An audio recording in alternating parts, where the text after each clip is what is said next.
वंदे आज आपण सगळ्यांनी स्वातंत्र्य दिवस मानवलेला आहे 80वा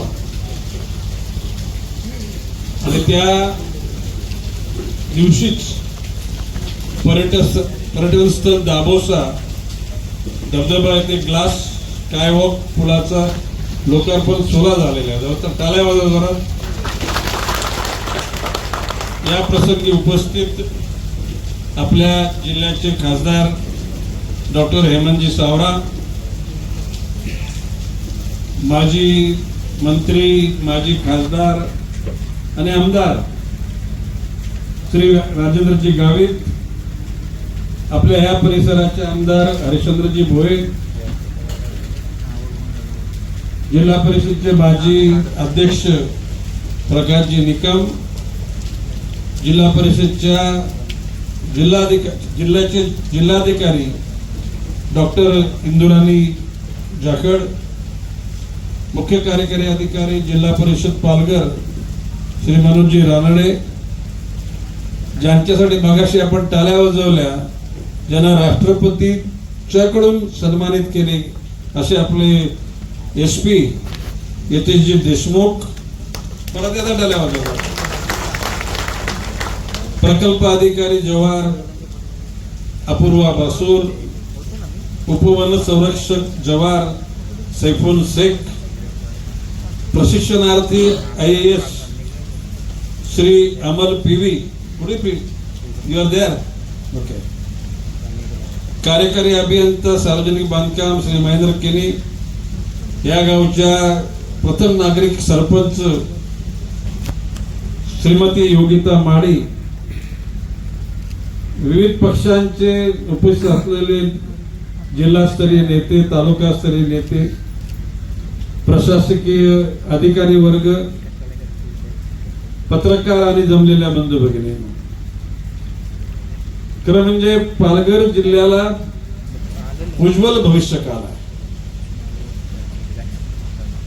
पालघर जिल्हा साधारणपणे 4-5 वर्षापूर्वी या जिल्ह्याची चर्चाच होत नव्हती,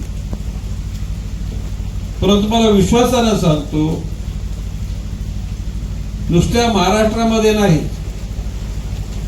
तर भारतामध्ये महाराष्ट्रातले 2 जिल्हे नावाजले जाणार आहेत. त्याच्यापैकी सुदैवानं माननीय मुख्यमंत्र्यांनी पालकमंत्रीपद स्वीकारले, तो गडचिरोली जिल्हा, आणि माननीय मुख्यमंत्र्यांनी माझ्यावर जबाबदारी ज्या जिल्ह्याची दिलेली आहे तो पालघर जिल्हा. माननीय मुख्यमंत्री मोदयांचा जो मुख्यमंत्र्यांचा सब्जेक्ट महाराष्ट्र त्यांचं जे क्षेत्र आहे, परंतु त्याने खास करून गडचिरोली विभागातील आदिवासी जनतेची मनोभावे सेवा करावी आणि त्या परिसराचा विकास व्हावा, नक्सलाइट मुवमेंट इथून शून्य व्हावी, याकरता भारतातील स्टील हब म्हणजे भारतामध्ये असलेल्या धातूंचा प्रामुख्याने माइल स्टील त्या ठिकाणी सेंटर होणार आहे. आणि पालघर जिल्हा हा भारतातल्या कुठल्याही राज्याची कनेक्टिव्हिटी पालघरशी येणार आहे.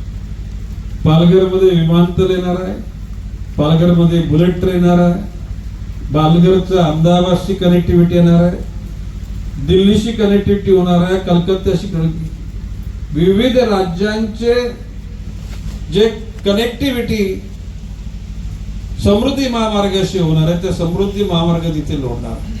किंबहुना मुंबईमध्ये उपनगरामध्ये एखाद्या प्रवाशाला विमानाने वाटलं तर सांताक्रूझ मधून जाऊया, प्रवास करूया, नवी मुंबईतून जाऊया, पालघरमध्ये 45 मिनिटांमध्ये पालघरच्या विमानतळावर बँड्राचा माणूस सुद्धा येणार आहे. किती मिनिटांमध्ये? 45. म्हणजे पालघरचं महत्व अनन्यसाधारण होणार आहे. पालघर जिल्ह्याची जर भौगोलिक परिस्थिती बघितली, सागर आहे, म्हणजे बीच फेस्टिवल आपण मागे कुठल्या गावात केला होता? शिरगावला. माझ्या मनामध्ये प्रत्येक जो बीच आहे त्या बीचला समृद्ध करण्याचा विचार आहे आणि त्याच्याकरता जितके पैसे लागतील तेवढे पैसे त्या ठिकाणी आपण निर्माण करू. सागरी किनारा मधला नागरी किनारा आणि हा इकडचा डोंगरी किनारा. डोंगरी किनारा म्हणजे डोंगरी परिसर. आज या ठिकाणी हा एक स्कायवॉक काचीचा झालेला आहे. आता जितके धबधबे आहेत त्याची डिझाईन तयार करा, त्याच्यासाठी जितके पैसे लागतील की नाही तुम्हाला जे वाटेल तिथे हे करायला गरजेचं. तुम्ही डिझाईन करा, कलेक्टर मॅडमशी तुम्ही चर्चा करून डिझाईन करा, रानडे साहेबांचं ते मार्गदर्शन घ्या आणि सगळ्या गोष्टी आपण करून टाकू. जव्हार जिल्ह्यात तालुक्यातले जे जे स्थळ आहेत, बळजी ही तुमची इच्छा आहे ना, तर त्या सर्व गोष्टी करता महाराष्ट्र सरकार आदिवासी बहुल जिल्ह्यामध्ये स्वतःच्या ताकदीनं त्या ठिकाणी आदिवासींचे अश्रू पुसणार आहे, त्यांना शाश्वत करणार आहे.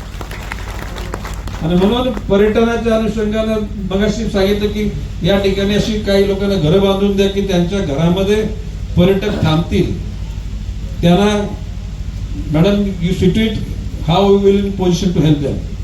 त्यांना घरं बांधण्याकरता म्हणजे जर पंतप्रधान आवास योजनेअंतर्गत घर बांधल्याला पैसे मिळतात पण त्यांच्या कुटुंबाकरता तर त्याला ऍडिशनल त्याला जॉईन करण्याकरता अधिक पैशाची तरतूद कशी करता येईल किंवा सॉफ्ट लोन कसं देता येईल फार लांबचं. आणि मी तुम्हाला सांगतो की आज हे उपक्रम सुरू झालेला आहे. आता हा मंडप निघाला तर इथं जागा पण ही कार पार्किंग पुरणारी नाही. कार पार्किंग कुठेतरी बाजूला घ्या. याच्यातून जे उत्पन्न निघेल त्याचा काही हिस्सा ग्रामपंचायतीला मिळणार आहे. ज्या ठिकाणी जी पार्किंगची व्यवस्था असेल त्या ठिकाणी सुद्धा हिस्सा मिळणार आहे. या ठिकाणी महिला बचत गटांच्या जे काय ग्रुप्स असतील त्या लोकांना सुद्धा आपण मदत केली पाहिजे. आणि मी तुम्हाला विश्वासानं सांगतो की हे निसर्ग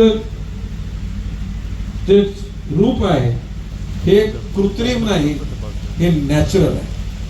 आणि एरवी हा स्कायवॉक हे आकर्षण आहे पण एरवी सुद्धा या परिसरात यावं, नजरेने निसर्ग बघावा, मनाला शांतता घ्यावी अशा प्रकारचं वातावरण आहे. एकूणच पालघर जिल्ह्याच्या अनुषंगानं समुद्र किनारे असलेले जे रिसॉर्ट आहेत त्या रिसॉर्ट वाल्यांकडे गुन्हेगार या स्वरूपात न बघता त्या लोकांना सुद्धा कायद्याच्या चौकटीत बसवून त्यांना सर्व लायसन्स जे सरकारच्या कायद्याने नियमाने जे उपलब्ध आहेत ते देऊन गरज पडली त्यांना उद्योगधंद्याकरता बँकांच्या माध्यमातून कर्ज देण्याची सुद्धा आपल्या जिल्ह्याची लीड बँक मला वाटते बँक ऑफ महाराष्ट्र आहे. तर त्या सगळ्या लोकांना आव्हान करा, किनारपट्टीच्या लोकांना, मधल्या भागातल्या लोकांनाही, आदिवासी भागात ज्या ज्या तालुक्यामध्ये ज्या ज्या जिल्हा परिषद गट, पंचायत समिती गट, ग्रामपंचायत मध्ये ज्यांना रोजगारामध्ये उतरायचं असेल अशा सगळ्यांना मार्गदर्शन करण्याची आपली निश्चितपणे तयारी आपल्या प्रशासनाची आहे. खरं म्हणजे याचं उद्घाटन गेल्या 10-12 दिवसापूर्वीच झालं असतं ऑनलाईन. परंतु ज्या वेळेला माझ्या लक्षात आलं काही ठिकाणी अपघात घडले, पुलावर 100च्या ऐवजी 400 लोक गेली आणि तो कोलॅप्स झाला, अशा प्रकारचं चित्र आपल्याला नको होतं. म्हणून मी कलेक्टर मॅडमला सांगितलं की पूर्ण याची सर्टिफिकेशन करून घ्या, याच्या सर्व बाबी पूर्ण करा. कुठल्याही प्रकारे सीसीटीव्ही कॅमेरे आहेत परंतु याची उंची जरा अधिक वाढवा. जरा कुठली इथली एंट्रन्स मध्ये म्हणजे कुठे कुठं आता इथे येणारे पर्यटक सगळ्यात एका रंगाचे रंगाचे नसतात. मी बोल समजलं ना तुम्हाला. उद्या सकाळीच कोणाची चार्ज झालेली असेल तर ते 4 झालेली समजा 25-30 टोळकी इथे 2-4-5 लोकांच्या नियंत्रणात राहणार नाही. मी देशमुख साहेबांना तेच बोलले की तुम्ही अशा प्रकारची यंत्रणा उभी करा की इथले टीव्ही इथल्या पोलीस स्टेशनच्या कनेक्टेड राहिल्या पाहिजे. म्हणजे थोडी उंच केल्यानंतर म्हणजे बाजूने तरी कोणी उड्या मारणार नाहीत. म्हणजे समोर सुद्धा लॉक करून घ्या. कुठल्याही परिस्थितीमध्ये कसलाही ते अपघात होता कामा नये. ते जे पर्यटक येतील त्या पर्यटकांना सुरक्षितता वाटली पाहिजे.